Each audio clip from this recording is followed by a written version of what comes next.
Bonjour, alors dans cette vidéo, je vous propose de faire un point sur la situation sanitaire en France et de vous donner mon avis aussi sur le contrat social et donc les mesures que ce pays propose depuis maintenant pratiquement un an au sujet du Covid.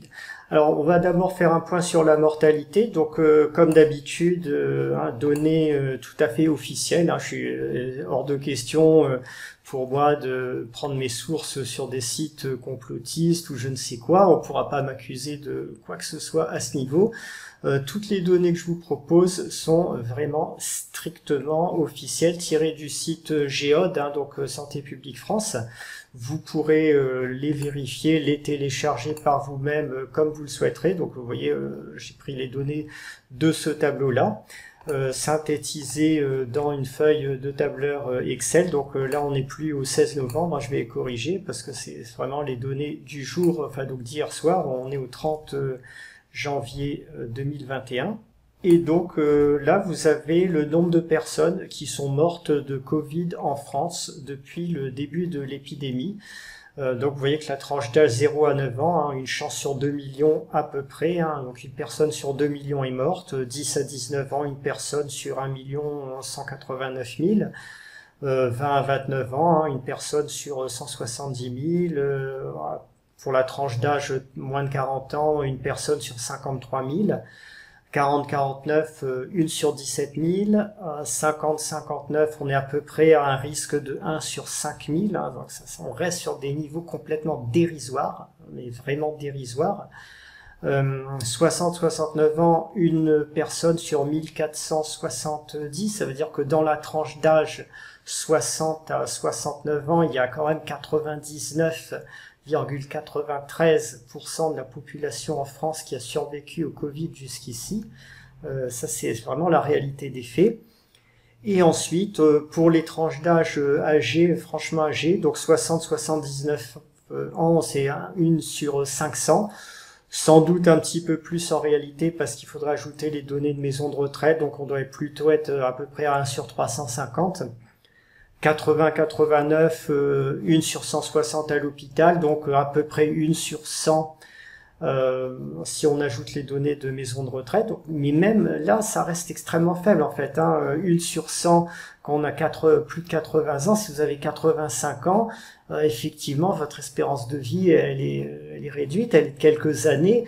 Donc c'est tout à fait normal de mourir de maladie quelconque à ce niveau d'âge. Donc un risque sur 100 quand on a 85 ans, ça reste pas grand-chose. Et ici, vous avez, donc pour les 90 ans et plus, vous voyez qu'il y a une personne sur 70. Alors si on met les maisons de retraite là-dedans, ça doit faire 1 sur 50 à peu près, qui est décédée de Covid en France depuis un an. Ça, c'est les données globales. Ensuite, il y a les personnes qui n'ont pas de comorbidité grave. Donc, si on n'a pas de comorbidité grave, donc il y a eu des études qui ont été faites à ce niveau-là, au Canada notamment, mais en France aussi. On a, par exemple, vous voyez qu'en dessous de 60 ans, lorsqu'on a des comorbidités, on a un risque relatif ajusté qui augmente fortement. Donc vous voyez ici, par exemple, lorsqu'on a moins de 60 ans, le risque de décès de Covid augmente très fortement dès qu'on a des comorbidités graves. Il est à peu près multiplié par 6, par 8. Ça veut dire que si vous avez moins de 60 ans, que vous êtes en bonne santé, votre risque de décéder de Covid est beaucoup plus faible que le risque moyen que je vous donnais auparavant. C'est pareil sur les tranches d'âge 60-69 ans et c'est un petit peu moins vrai au-delà, mais il faut bien vous dire que quand on a 80 ans ou plus, on a presque toujours des comorbidités liées à son âge. On n'est pas en général parfaitement en bonne santé au-delà de 80 ans.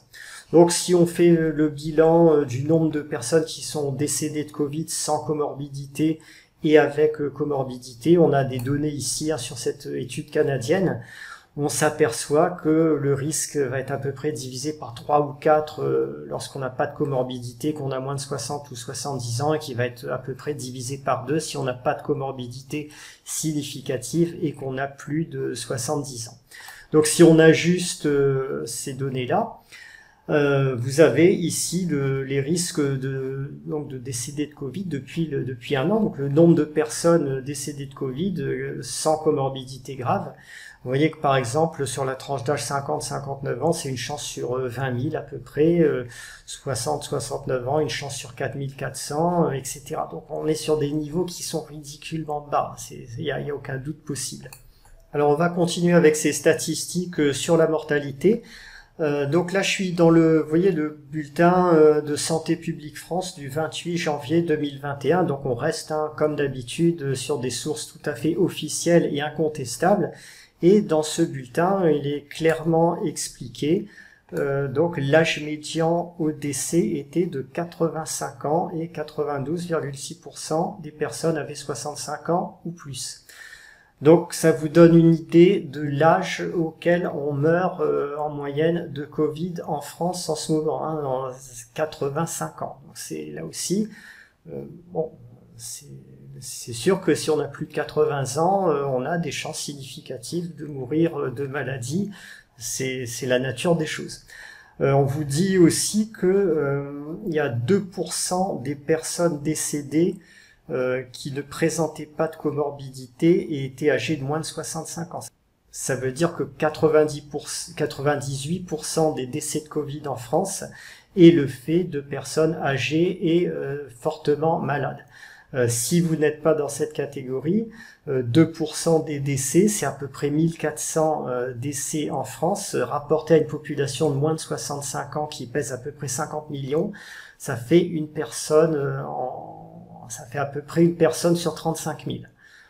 Voilà, ça c'est donc vous voyez le niveau de risque que vous avez de décéder de Covid si vous avez moins de 65 ans et que vous n'êtes pas atteint de maladie grave. On est à ces niveaux-là, 1 sur 30 000, 1 sur 35 000.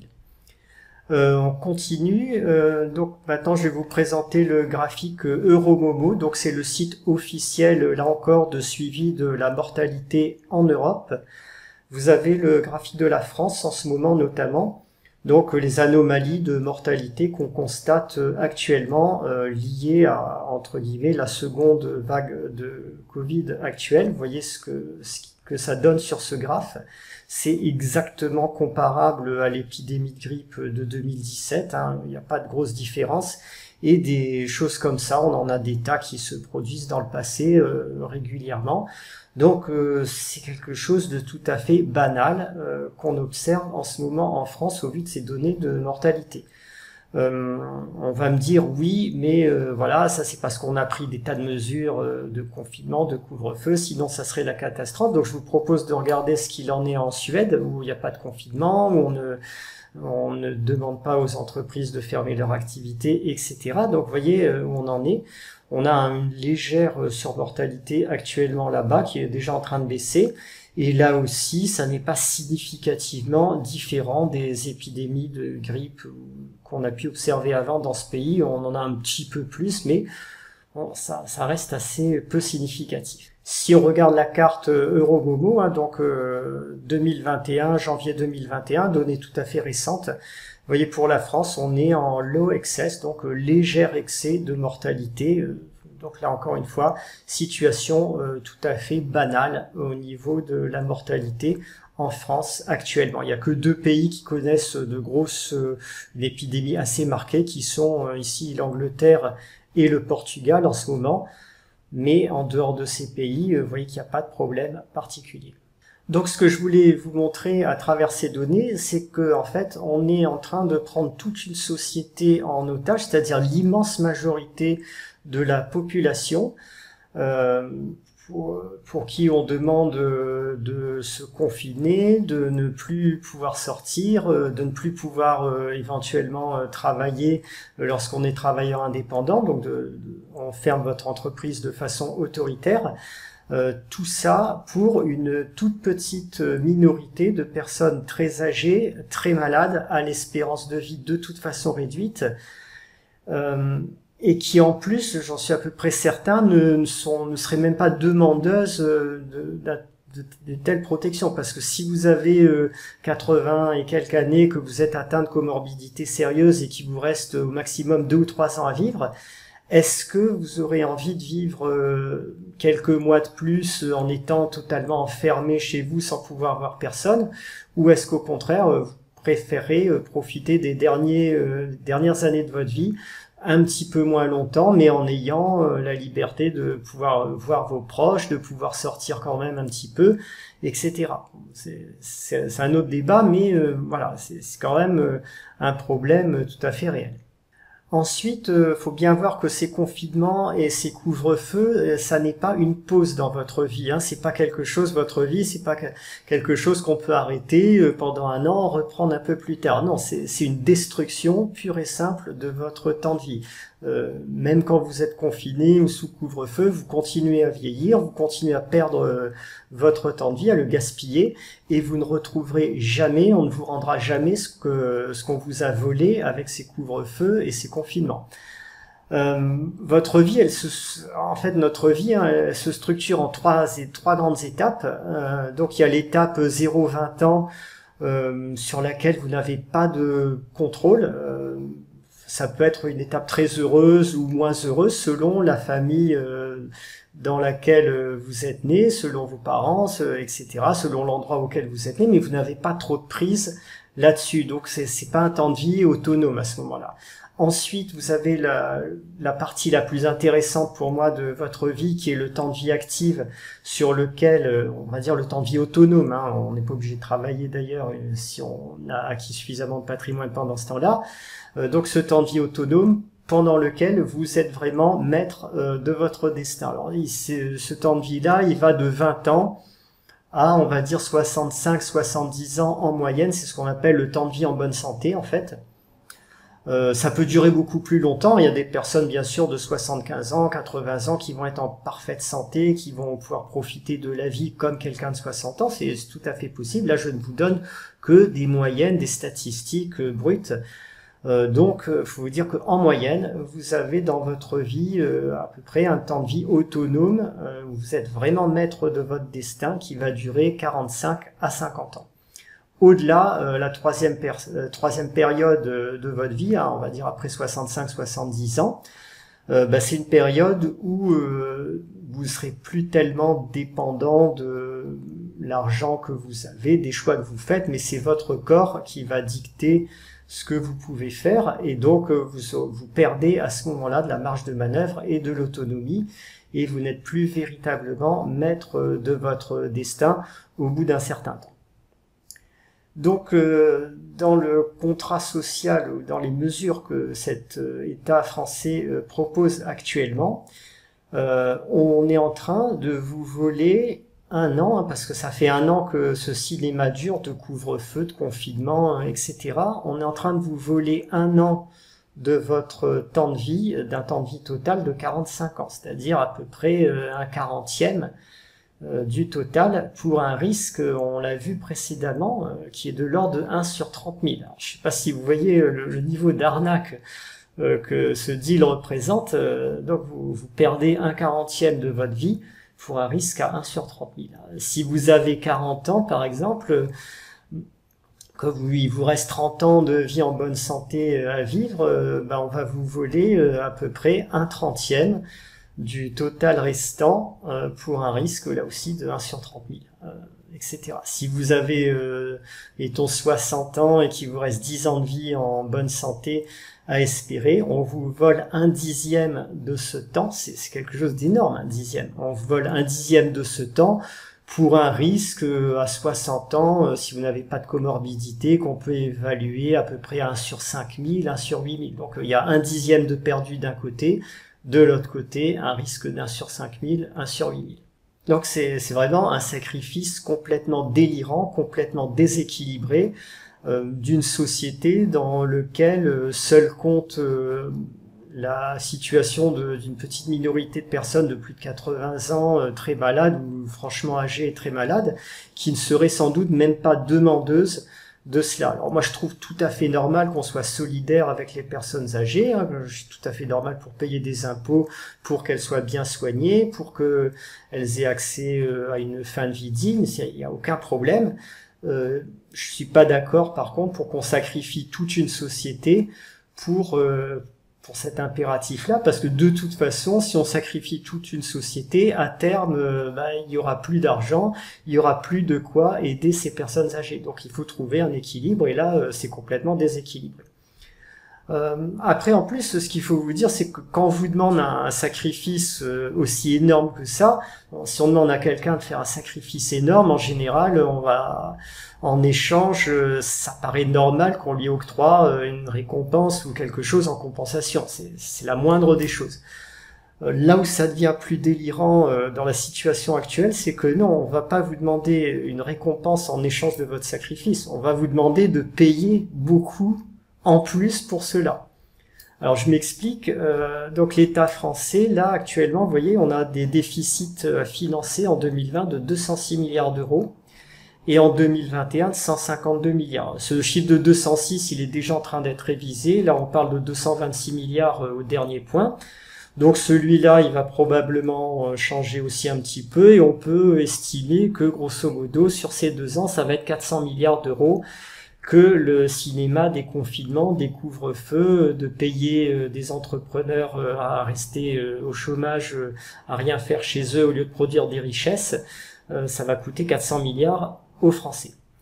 On a 30 millions d'actifs, 400 milliards divisé par 30 millions d'actifs, faites le rapport, ça fait à peu près 13 000 euros par actif que les actifs vont devoir payer d'une façon ou d'une autre pour ce délire social actuel. Vous vous rendez compte de ce que ça représente, hein. 13 000 euros, c'est 500 euros par mois que vous êtes obligé de payer. Alors bien sûr, vous n'allez pas le payer sous forme physique directement à l'État, mais vous le paierez. On ne crée imprimer des billets, endetter un État, ça n'a jamais créé de richesse nulle part au monde, hein, sinon le Zimbabwe serait le pays le plus riche du monde aujourd'hui, suivi par le Venezuela de très près. Bon, ça c'est pas vraiment le cas. Donc ce qui se passe, vous allez le payer sous forme de dévaluation monétaire, sous forme d'inflation, sous forme de plans de rigueur salariaux, sous forme de taxes sur l'immobilier, de je ne sais quoi. Mais c'est certain que dans les 20 ans qui viennent, l'État, les réalités économiques font que vous allez être victime de ce qui se fait en ce moment. Une fois encore, à noter que les personnes très âgées et très malades, elles ne sont pas concernées, hein, il n'y a pas de problème, elles ne seront plus là pour voir ce qui se passe. Et donc voilà, c'est vraiment une double peine qu'on impose en ce moment aux jeunes, aux actifs, à toutes les personnes qui ne sont pas très âgées et très malades en fait. On leur vole du temps de vie, on nous vole du temps de vie et en plus on nous demande de payer très cher pour ça. Donc je pense que vous avez compris que c'est une évidence qu'il ne faut pas coopérer avec ce genre de mesures totalement liberticides. La désobéissance civile dans un tel contexte, ça me semble être une évidence. Alors il faut évidemment pas être martyr pour autant. On va pas, ça sert à rien. Ça serait juste donner encore plus de satisfaction à l'État. Non, alors ne pas coopérer, ça veut dire à court terme continuer de vivre normalement, sortir quitte à faire des attestations bidons, à faire n'importe quoi, à trouver toutes les petites astuces pour cela. On peut aller au niveau au-dessus en choisissant un SIRET professionnel auto-entrepreneur qui va vous donner une attestation de sortie valide. Il suffit de bien choisir votre activité pour ça. Il y a très peu de charges sociales à payer. Vous pouvez annuler illico votre activité dès que le cinéma sera terminé. Alors ne pas coopérer, ça ne veut pas dire non plus rejeter toutes les mesures sanitaires de protection qui sont justifiées, qui ne sont pas liberticides. Bon, le port du masque en intérieur, la distanciation sociale, l'hygiène des mains, tout ça, ça me semble des mesures correctes, normales, qui sont tout à fait utiles et logiques. Donc ça, j'ai pas de problème avec ça, mais les couvre-feux, les confinements, les fermetures arbitraires d'entreprises, ça jamais. Donc ne pas, là j'en parle du court terme, ne pas coopérer à long terme avec cette dictature sanitaire, ça veut dire aussi ne pas avoir tous vos actifs liés à ce qui se passe en ce moment en France. Donc ne pas avoir une majorité de votre patrimoine en immobilier physique, parce que vous devenez l'otage de l'État français quand vous faites ça. Il peut faire ce qu'il veut de vous ensuite si vous avez tout votre patrimoine en immobilier physique en France. Donc pensez à votre liberté, pensez à la dérive qui se produit actuellement, aux menaces qui pèsent sur la France lorsque vous faites des choix patrimoniaux. Ensuite, investir, comme je vous les conseille depuis longtemps, dans les pays émergents. Vous voyez ici le graphique donc d'un fonds de pays émergents face à l'indice SP500. On est en bas de cycle en ce moment. Le cycle va se retourner à la hausse. Et face au CAC, vous allez voir que c'est encore plus apparent. Donc vous voyez que face au CAC, le bas de cycle, il semble déjà être terminé ici en 2020 et on est déjà en train de rebondir très fortement sur cet indice des pays émergents qui, eux, savent gérer la plupart du temps très bien la crise du Covid sans confiner toute leur population comme le fait la France. Et on a de bonnes chances donc de voir les pays émergents surperformer fortement les actions françaises dans les années qui viennent. Donc n'hésitez pas à investir ailleurs qu'en France. Il n'y a pas d'état d'âme à avoir pour cela face à un pays qui fait absolument n'importe quoi. Et enfin, à plus long terme, bien entendu, peut-être posez-vous la question de l'expatriation physique. Déjà d'une partie de votre patrimoine, il y a des solutions en or physique pour échapper aux dévaluations monétaires, mais ensuite vous-même, il n'y a pas d'urgence absolue, mais dans les 5-10 ans qui viennent, ça peut être un sujet de réflexion. Il y a des pays, sans aller très loin, qui tiennent la route en Europe encore, qui ne sont pas trop versés dans les mesures liberticides. Donc c'est une possibilité à envisager là aussi. Voilà pour ce petit point dont je voulais vous parler. N'oubliez pas que votre temps de vie actif, votre temps de vie autonome, il est court, il est de 40-50 ans. Il est précieux et ne laissez personne vous le voler. Et à votre niveau aussi, ne vous volez pas vous-même. Je pense que quelqu'un qui se met à passer 12 heures par jour de sa vie autonome en travail et en transport en se disant que comme ça il va accumuler un petit pécule pour sa retraite, quelque part il y a quelque chose qu'il n'a pas compris, parce que c'est entre 20 et 65-70 ans qu'on est le plus à même de profiter de la vie. Et c'est dans cette période-là que l'argent qu'on gagne, dont on dispose, sera le plus utile pour nous offrir la liberté dont on a besoin.